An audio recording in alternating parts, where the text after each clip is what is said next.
The Rocky Mountains Incident by Wiley the Kid. Ever since I was 9 years old, my dad and I did a camping trip on the Rocky Mountains in the northern part of Colorado. We would hike up the mountains with our tent, canoe, and other necessities, and camp in the area of Spruce Lake. On this trip, we would just get away from real life and relax for a while. Dad and I would fish, canoe, swim, hike, and overall just enjoy each other's company. It was a vacation that my dad needed every year. He worked hard to support us. It was just us two. He had 2 jobs that he worked every day during the week. It was hard on him physically and mentally. They were both labor jobs, so he was exhausted all the time. He also didn't get much time to see me, and I knew it killed him. But he did what he needed to do to give me a good life.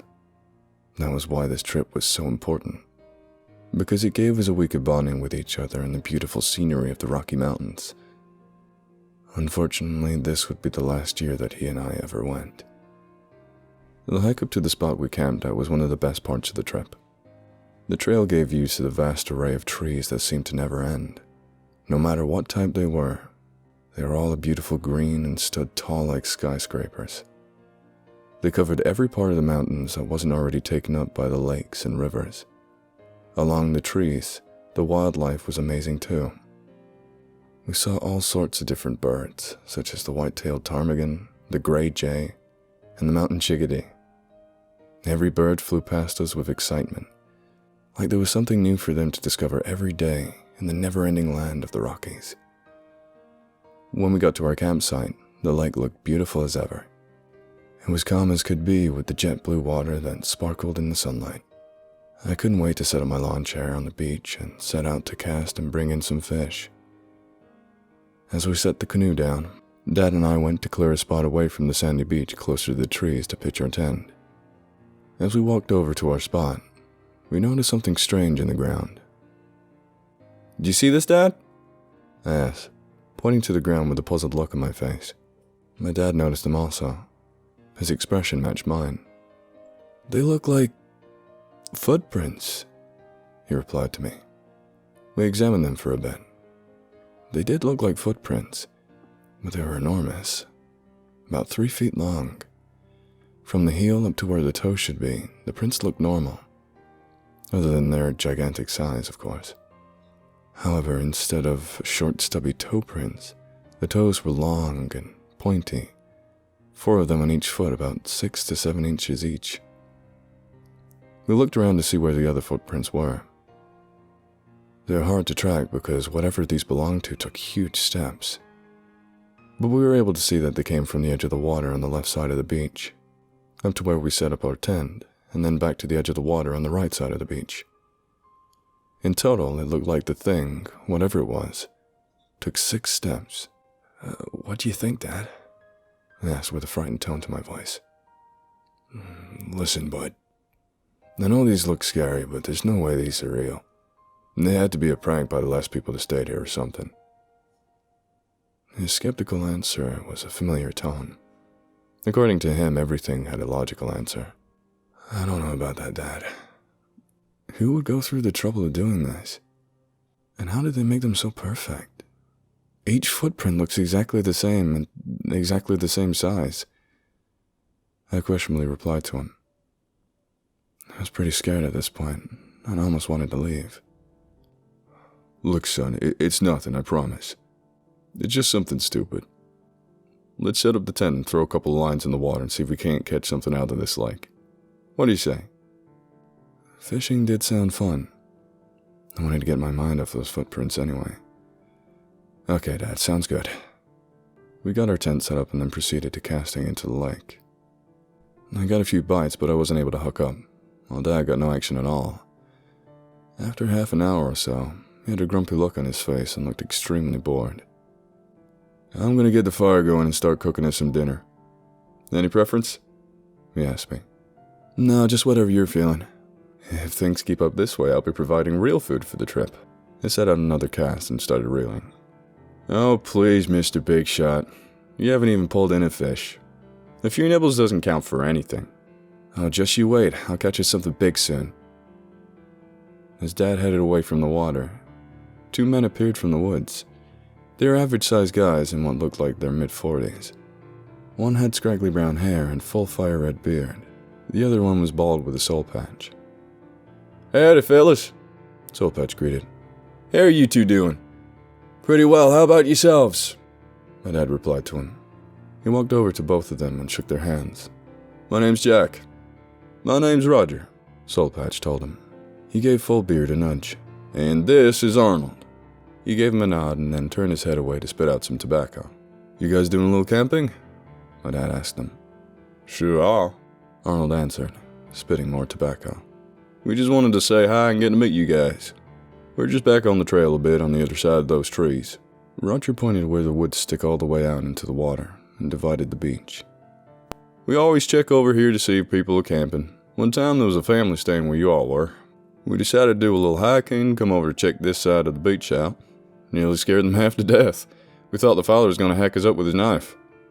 Anyways, we don't like to scare people, so just letting you know that we're here." "Well, that's good to know.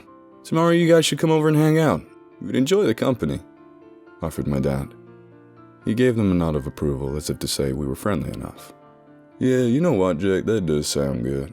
We'll do that," Roger replied excitedly. He then glanced over at me.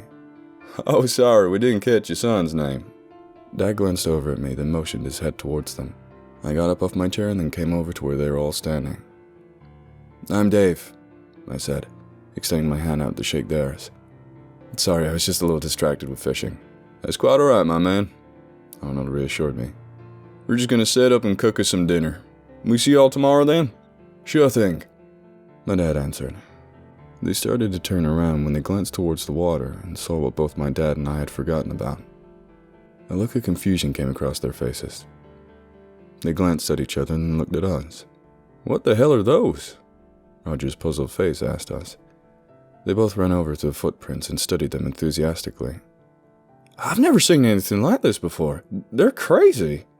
"Yeah, we were confused too. We just think there's some stupid hoax or something," my dad responded. "Not what I think," I told myself. "Wow, we'll have to snap us some pictures of these. See you guys tomorrow," Arnold said, and with that, they were gone. My dad went back to getting the fire going, and I went back to unsuccessfully fishing. After eating dinner and then coating ourselves with a good layer of bug spray, they were awful that night, we decided to sit on the beach and watch the sunset. The sun setting behind the mountains was an amazing sight. The vivid colors in the sky was astounding.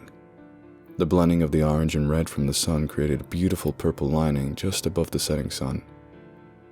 I didn't get to see purple in the sky except when I was in the mountains. When the sun finally set, all that we were able to see was the twinkling of the stars in the sky. "How about a nighttime canoe ride?" my dad asked me. I gave him a quick nod of eagerness. We went and dragged the canoe into the water and hopped in. We began paddling out into the water. It was calm as could be. A perfect night for canoeing in the water. "You know, Dave, you're almost 16. We have to start looking for a car for you, bud," he said to me. I was surprised that he brought it up. "Dad, I know that things are tight. They always have been. Don't have to shell out more money for a car. I can manage," I said. "Just knowing that you've been considering it makes me happy." "Yeah, right, buddy. My dad bought me a car and I'm going to do the same for you. I've been saving up. We'll be able to get you something decent that runs." I started to glow as my grin started on my face. "Are you serious, Dad? I don't want you to overextend yourself." "We'll more than manage, don't worry about it. Besides, you'll be getting a job when you turn 16. You're going to need something to get you to and from home." Honestly, didn't think he'd be getting me a car. I was so excited. The cars I'd always wanted started racing through my head. But then my thoughts were interrupted with what would start the horror for our trip. There was all of a sudden a flash of light, like a camera flash, except it covered the whole sky. It was completely blinding. My eyes burned and started to tear up. I closed my eyes and shielded my face with my hands. The flash lingered in the sky for about a minute and then finally disappeared. "Dad, what's going on?" I was completely shocked and terrified. I have no idea, my dad said. His voice was monotone. He was more shocked than I was, just staring up at the sky trying to figure out what that was. I could see him thinking, trying to make sense of what just happened. I couldn't think of a single thing that could have done that. What would cause the whole sky to flash that bright? Seemed like he couldn't think of anything either. "Let's get back to the shore," he said. There was a panic in his voice. We started hurriedly paddling back. As soon as we got on land, we dragged the canoe onto the beach. As we set it down in place, there was another flash in the sky. Again, I closed my eyes and shielded my face. "Dad!"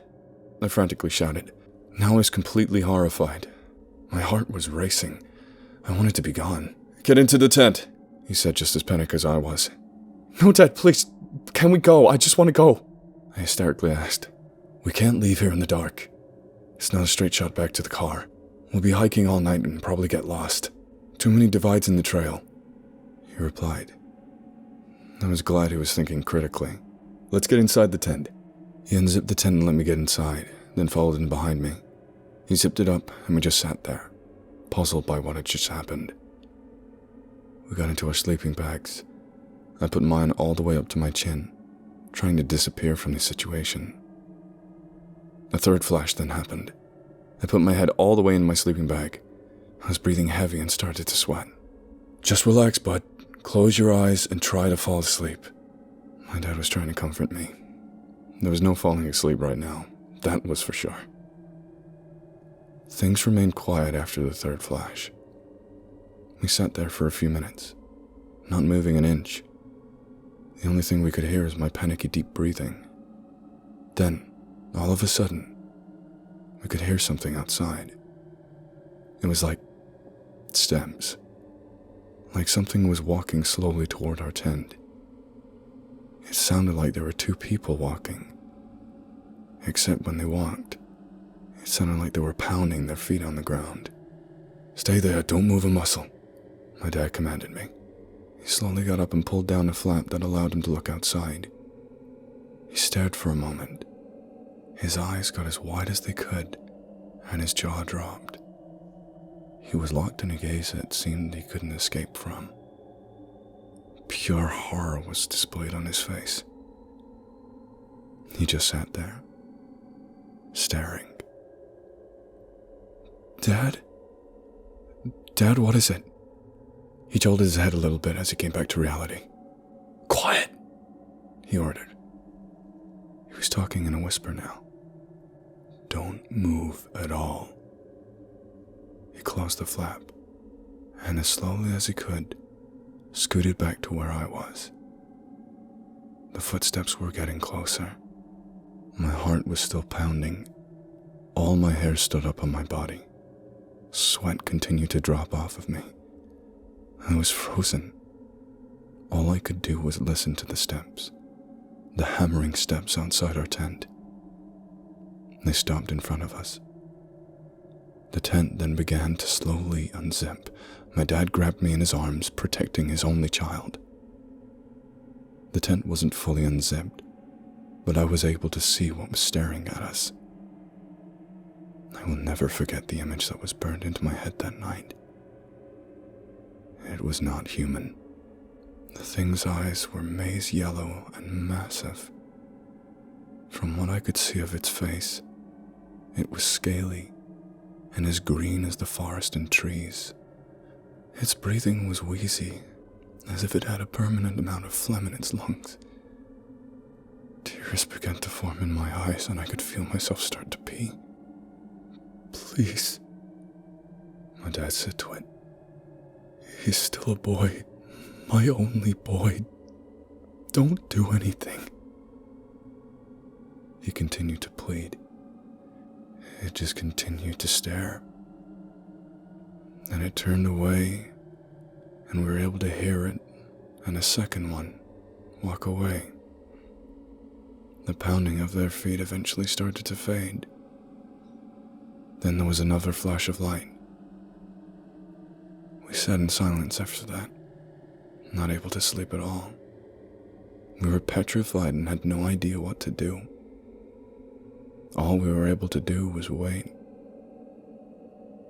Eventually the sun came up.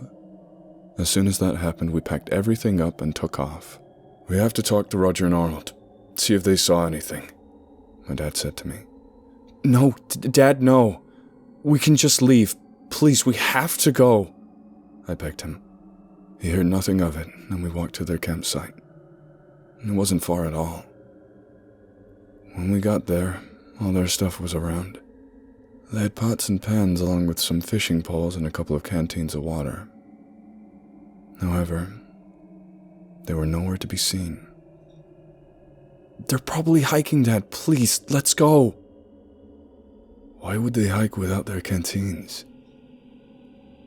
Dad questioned to himself. That made me even more terrified. We hiked back to our car and took off. I'd asked my dad if we should report it, but he said no one would believe us, and we agreed never to go back there again. A week or so after we got home, Dad and I were watching the news. The first news report was of 2 missing hikers. We became petrified when we saw pictures of their names below it. Of course it was of George and Arnold. The police or park rangers never questioned us. Later in the broadcast, there was a story about strange objects being seen flying in the Rocky Mountains area. We never spoke of the incident at all, ever again.